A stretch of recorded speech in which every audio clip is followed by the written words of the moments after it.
¿Y cómo está, doctor? Gracias por aceptar esta invitación. Mucho gusto, Carla. Un saludo a usted y a toda la importante audiencia en toda la región. Quiero empezar por esto. ¿En qué posición está Nicolás Maduro? Hablando de sus debilidades y de sus fortalezas. ¿Cómo lo describiría, profesor? Mire, yo creo que por una serie de circunstancias dramáticas, hoy día Nicolás Maduro es el dictador más sólido de la región, al mismo tiempo que es el más claramente identificado con el grupo de crimen organizado transnacional que es el socialismo del siglo XXI o el castrochavismo. Nicolás Maduro está requerido por la justicia internacional con 15 millones de dólares por su captura como premio, por ser miembro activo y jefe del cartel de los Soles, un cartel de narcotraficantes venezolanos que reciben ese nombre porque están caracterizados por la insignia que usan los militares venezolanos que integran ese grupo criminal que en vez de estrellas usan soles.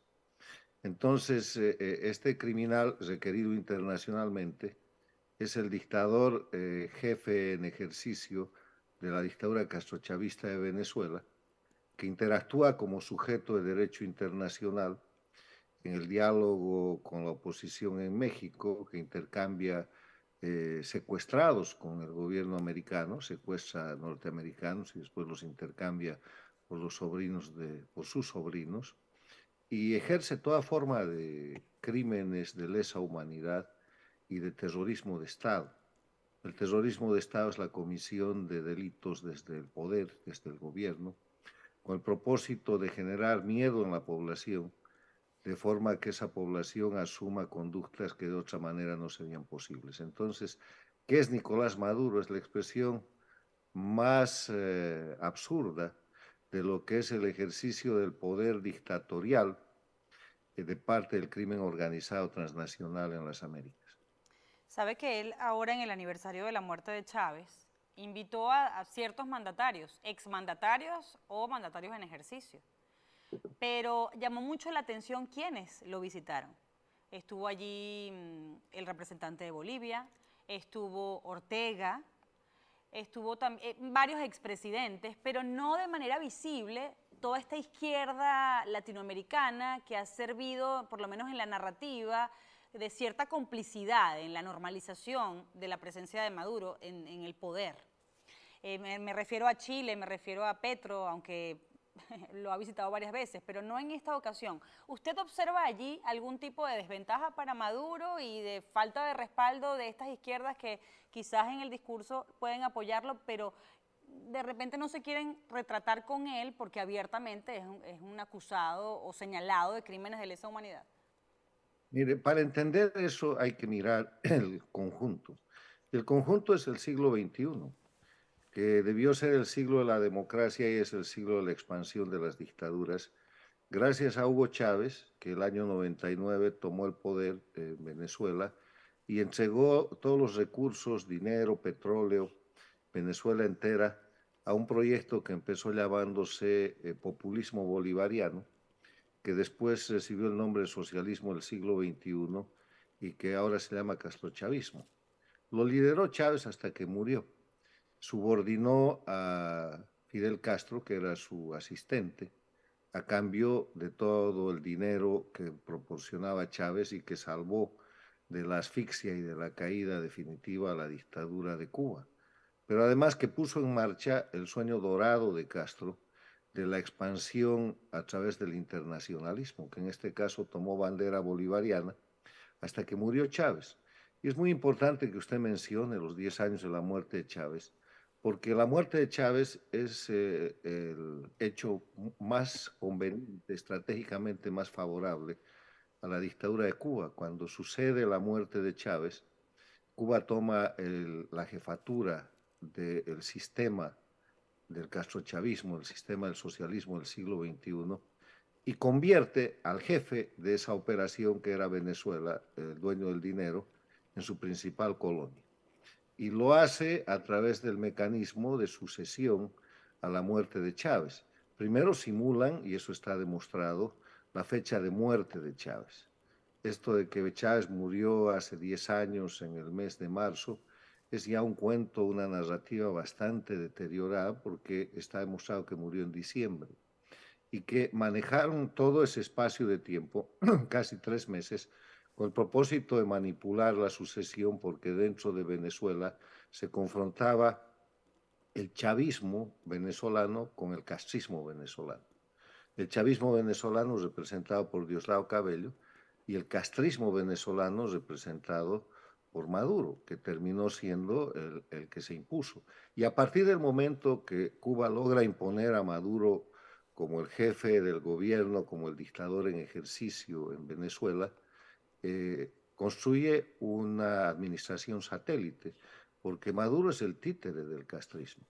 Maduro es la cabeza de playa de la ocupación que ha hecho Cuba de Venezuela, que ha cumplido el sueño dorado de Castro de controlar el país más rico, que había sido impedido en reiteradas ocasiones por presidentes democráticos venezolanos. Incluso le quiero recordar que en su momento Castro intentó una invasión a Venezuela y buscó toda forma de desestabilización, pero después lo logró con la muy favorable muerte de Chávez y el repaso para que Cuba asuma la jefatura de este grupo de delincuencia organizada, que se presenta con bandera política que se llama socialismo del siglo XXI y que recibe el nombre de castrochavismo porque el casismo terminó dominando al chavismo. Si Chávez no se hubiera muerto, estaríamos hablando del Chávez-castrismo, pero lamentablemente, y en ese caso, como casi lo estaba operando Chávez en su momento, Cuba sería una colonia de Venezuela, pero sucedió al revés. Y hoy día Venezuela es la principal plataforma y colonia de Cuba, y en ese escenario Maduro, además de ser un narcotraficante señalado, además de ser un violador de derechos humanos, un criminal de crímenes de lesa humanidad y de tener todas las pruebas y características de una cantidad de informes internacionales que pesan sobre él, es el operador y el títere de Cuba. Hoy día Venezuela es un territorio ocupado que, igual que Nicaragua y Bolivia, forman parte de la órbita como dictaduras satélites de la dictadura jefe que es Cuba. El que no quiera ver eso no ha visto nada. Entonces pueden seguir discutiendo cómo van a la elección, cómo funciona esta Vamos a cosa. hablar de eso al regreso de la pausa, porque justo como la oposición en Venezuela está en esta carrera por unas primarias y una elección en el 2024, quiero sin duda alguna su análisis con respecto a esta estrategia que está utilizando el sector disidente en Venezuela. El profesor Carlos Sánchez Berzaín es nuestro invitado de esta noche, no se lo pierdan al regreso. Sigo con Carlos Sánchez Berzaín, abogado y politólogo, director del Inter-American Institute for Democracy. Estamos hablando, como usted bien lo describe, de una estructura criminal. La política en Venezuela quiere seguirlo viendo como una situación, política. Y hablan de primarias, hablan de la posibilidad de enfrentarse a este narcoestado a través de una elección presidencial. ¿Por qué Maduro querría salir del poder? Si después de todo esto, que esto es un caso menor el que estamos describiendo, lo que viene para ellos es justicia, persecución dentro del país en caso de tener un gobierno libre o fuera, corte penal y demás acusaciones aquí en Estados Unidos. Hay una regla que no varía respecto a las dictaduras. Las dictaduras siempre deben permanecer indefinidamente en el poder por razón de impunidad. O sea, no hay manera de que una dictadura entregue el poder porque rápidamente se restaura el Estado de Derecho. Con el Estado de Derecho vienen los otros elementos esenciales de la democracia, la libertad, el respeto a los derechos humanos, la separación e independencia de poderes, y los crímenes cometidos por la dictadura se hacen públicos y son tan aberrantes que terminan siendo juzgados. No ha habido un solo dictador en la historia que haya perdido la dictadura y después no haya sido abominado por la historia o juzgado eh, en los tribunales. Entonces, entendiendo que la dictadura de Venezuela es una dictadura satélite de Cuba y que esta es una organización de crimen organizado, no de política, transnacional liderada por Cuba, que tiene 64 años en detentar el poder a costa de la violación de derechos humanos, del terrorismo de Estado y de todo tipo de crímenes ejercidos desde el poder, no hay ninguna probabilidad de que Maduro vaya a entregar el poder. Yo creo que lo que se está viviendo en este momento, con el diálogo de México, con el espacio este abierto para hacer una interna de los partidos de oposición y la posibilidad de que haya una elección en Venezuela, simplemente la repetición de aquel concepto que acuñé hace varios años de dictadura electoralista. No puede haber elecciones libres, limpias, fundadas en el sufragio universal como expresión de la soberanía popular, cuando hay presos políticos, cuando hay exiliados políticos, cuando hay 7 millones de desterrados venezolanos, cuando la gente que no se ha podido ir vive con miedo en su territorio, en su país, y cuando hay ejercicio diario de terrorismo de Estado. Entonces, lo que va a pasar, y esa es la definición, ese es el concepto de dictadura electoralista, es que van a ir a una votación, no a una elección, donde la gente vota pero no elige. Y ahí cualquier cosa puede suceder y Maduro va a reciclar sus trampas, va a reciclar los crímenes y vamos a entrar en una nueva etapa en la cual él simplemente habrá ganado tiempo, se habrá oxigenado. Hoy día, gracias a todo esto, Maduro es el dictador más sólido de toda la región, como empecé diciendo, es mucho más fuerte que el de Nicaragua, que el de Bolivia o el de Cuba, porque él está manejando un proceso de negociación entre el crimen organizado y la democracia. Y eso es terrible porque marca una dinámica de fracaso de la oposición que se ha convertido en la mayoría, no toda, en una oposición funcional, porque es oposición funcional en la medida en que ayuda a que la dictadura sobreviva y que cree con gran espacio de duda que puede sacar una dictadura a través de una votación sin restaurar las condiciones de democracia. Ir a una elección sin libertad, ir a una elección sin respeto a los derechos humanos, ir a una elección sin separación e independencia de los poderes públicos, ir a una elección sin Estado de Derecho, ir a una elección sin libre organización política, porque es finalmente la dictadura la que habilita o inhabilita a los partidos o a los candidatos que quisiera. Eso no es una elección, eso es una farsa. Profesor, por favor, dígame al regreso de esta pausa si cree que este proceso de primarias, como lo han visto algunos opositores en Venezuela, puede ser una oportunidad para que ya no sean las cúpulas de los partidos quienes elijan a los líderes o a un presidente interino, sino que la gente decante un poco entre los liderazgos de oposición y esto se pueda convertir en una excusa para movilizar a la gente y a partir de allí pues buscar esas condiciones. Profesor, ¿usted cree que la primaria, ya que convoca al pueblo de Venezuela y se intenta, no se ha descartado que los venezolanos en el exilio puedan participar, pueda ser una excusa como para movilizar a la gente, renovar, depurar un poco el liderazgo opositor, elegir a una persona con ética, con más enganche con la población y de allí, con la confianza en ese liderazgo, comenzar a pedir todo lo que usted y todos sabemos necesita, una elección libre? A ver, la primaria se va a celebrar bajo las reglas de la dictadura. Quien controla el padrón electoral, los inscritos, dónde están, quiénes son, es la dictadura. No hay un sistema verificable y controlado de realizar una auditoría electoral o un control electoral. Entonces, lo que usted dice es una posibilidad si las primarias fueran libres, fueran abiertas y fueran transparentes. Pero no hay garantía de que eso suceda, o sea, cualquier cosa puede pasar en esa elección primaria. Y lo que ciertamente va a pasar en manos del crimen organizado es algún crimen o varios crímenes. Yo no tengo ninguna confianza en eso. Van a perjudicar a los líderes que tienen apoyo natural, van a favorecer a los líderes que juegan a favor del régimen como opositores funcionales, porque además es muy claro en todas las dictaduras, en Venezuela, en Bolivia, en Nicaragua, que la dictadura siembra líderes de oposición y los hace operar a su favor.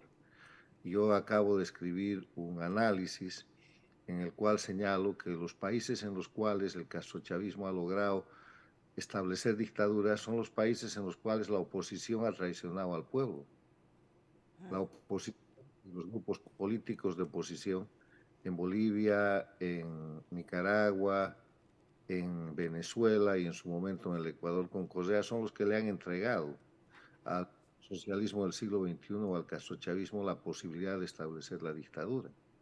Y después se han convertido en oposiciones funcionales y esa traición del grupo político ha sido secundada rápidamente por el empresariado nacional que también ha traicionado al país y que abandonando las reglas de la sana competencia ha empezado a hacer negocios, negocitos y negociados con la dictadura para pagar muy rápidamente el precio, porque después de adormecerlos, la dictadura simplemente los ha liquidado.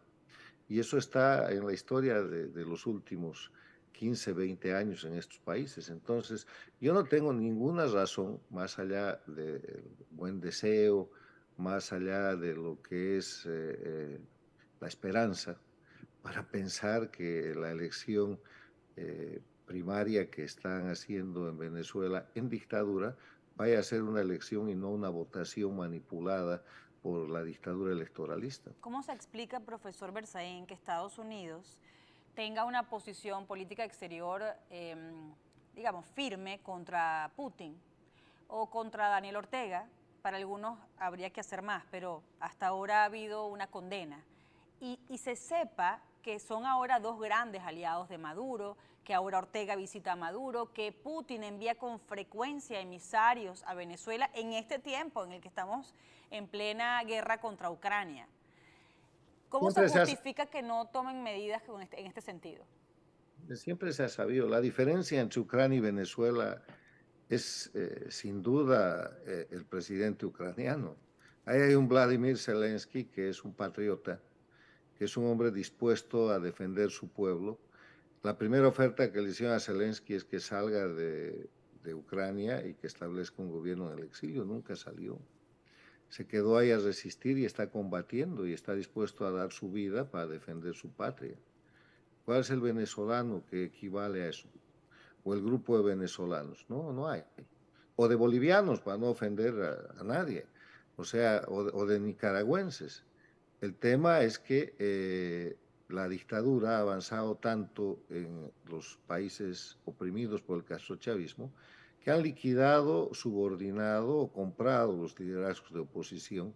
Y una de las grandes dificultades que se tiene ahora con pueblos en resistencia civil masiva es generar liderazgo.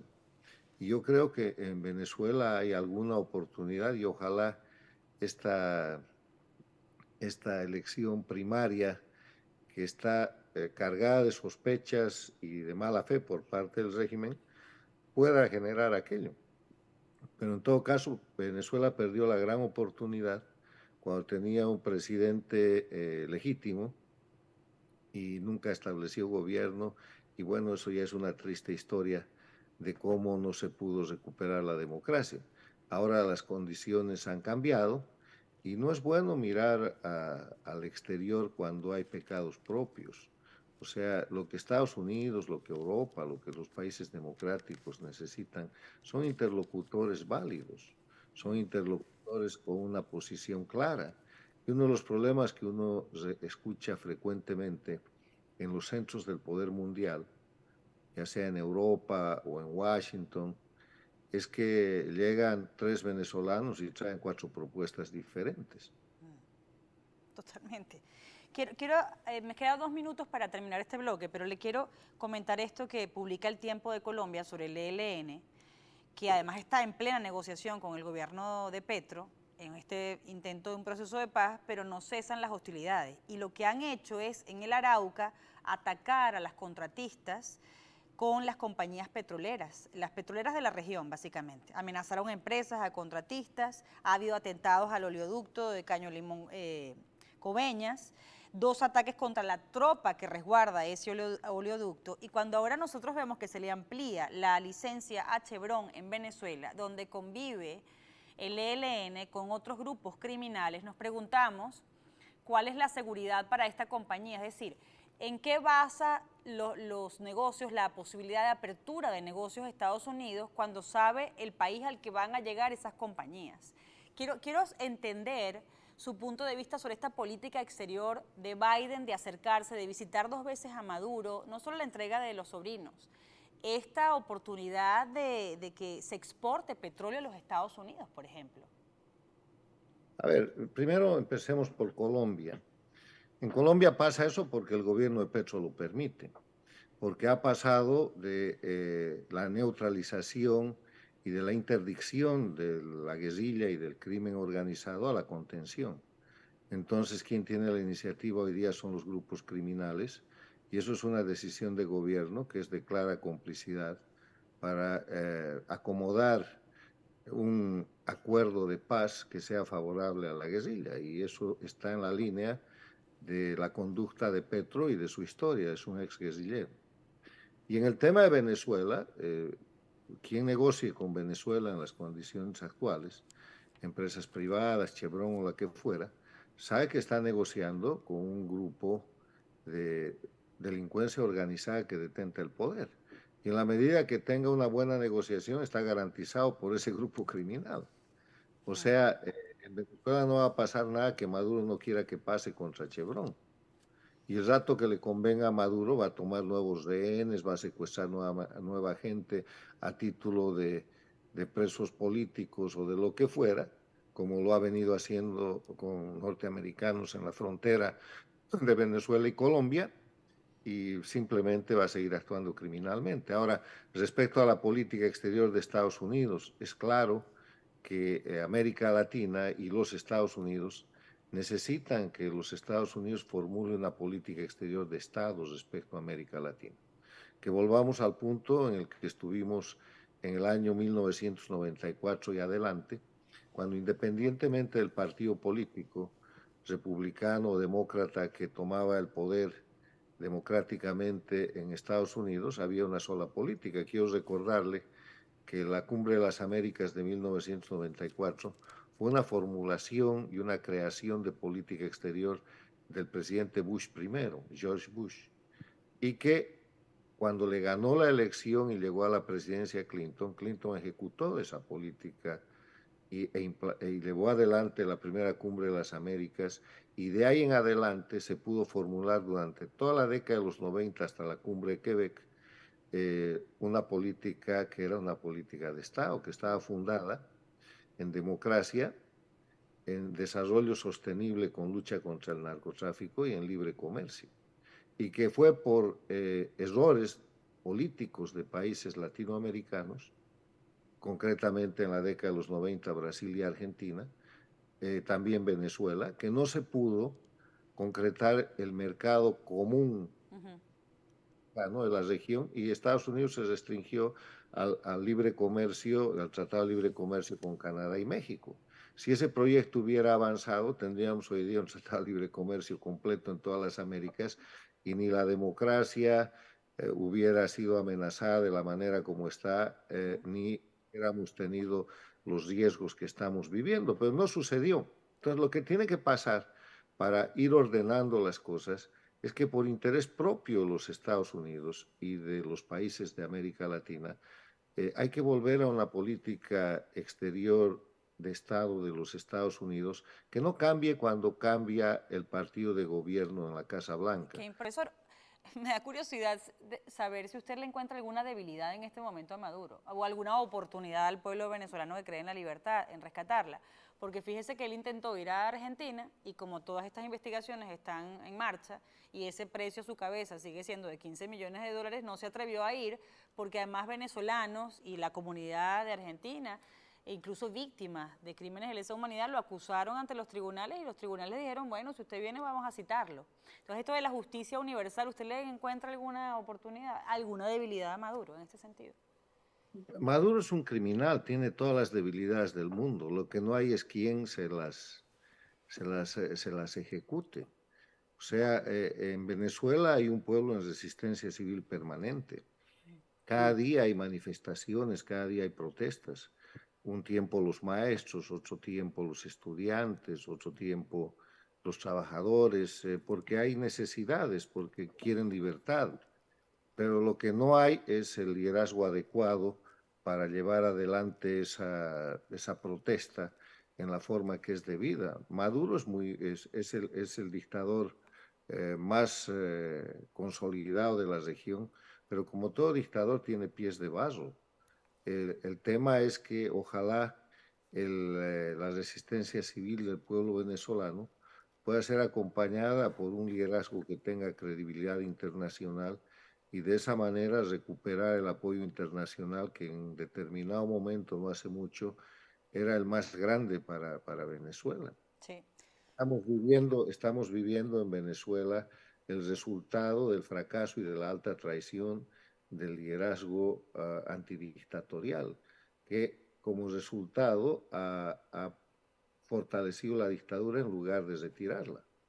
Le planteaba antes de ir a la publicidad, a la pausa, esta posición de Sullivan con respecto a la política exterior de Estados Unidos, y él dijo claramente en esa conversación que ellos no le iban a pedir a los países de la región que eligieran entre la democracia de Estados Unidos o los tiranos, que no iban, prácticamente dijo que no iban a ejercer una política exterior basada en valores, sino que ellos iban a tener relaciones constructivas con todos los países de la región sin importar cuál fuera la ideología o la condición en el poder. ¿Usted qué piensa de eso? ¿Cuán peligroso es? Es una señal de lo que le acabo de decir. Estados Unidos y América Latina necesitan que la democracia más importante del mundo y el país más importante y que ejerce el liderazgo natural en las Américas tenga una política de Estado como política exterior respecto a la región. Algo así como hace Estados Unidos con Israel. Ujú. Cambian los personajes, cambian los gobiernos, cambian los partidos y la política no cambia. Tampoco cambia la política con Europa, no cambia la política con el Japón, no cambia la política en general con los tigres del Asia. ¿Por qué no ir a una situación parecida para América Latina, que es un escenario tan importante con recursos naturales tan interesantes? Yo creo que lo que hay que hacer respecto a determinados factores de la política norteamericana de parte de los latinoamericanos es contrarrestar la narrativa del marxismo cultural, que ha tratado de introducir en Estados Unidos el concepto de que Latinoamérica no importa para Estados Unidos. Y yo creo que sí importa e importa grandemente, porque no solamente en función de lo que son recursos naturales, sino en función o posiciones estratégicas, sino en función de lo que son amenazas reales. Estados Unidos hoy día está amenazado por el narcotráfico, viene de América Latina y está manipulado por las dictaduras lideradas por Cuba, que son narcoestados. Estados Unidos está hoy día amenazado y tiene una crisis de migración. Esa migración está siendo manipulada por la expulsión de los centros de miseria que ha construido el conjunto de dictaduras en Cuba, en Venezuela, en los países de Centroamérica y en Haití, que son los países que expulsan y que los mandan sobre Estados Unidos como una forma de agresión en el marco de lo que se conoce como guerra asimétrica. Estados Unidos está hoy día amenazado por el terrorismo de origen islámico que ha sentado sus bases en toda América Latina. Cuba, Venezuela, Bolivia, Nicaragua están plagados de posicionamientos iraníes. El escándalo de los vuelos de ese avión sancionado por Estados Unidos que ha terminado en la Argentina es una muestra de aquello.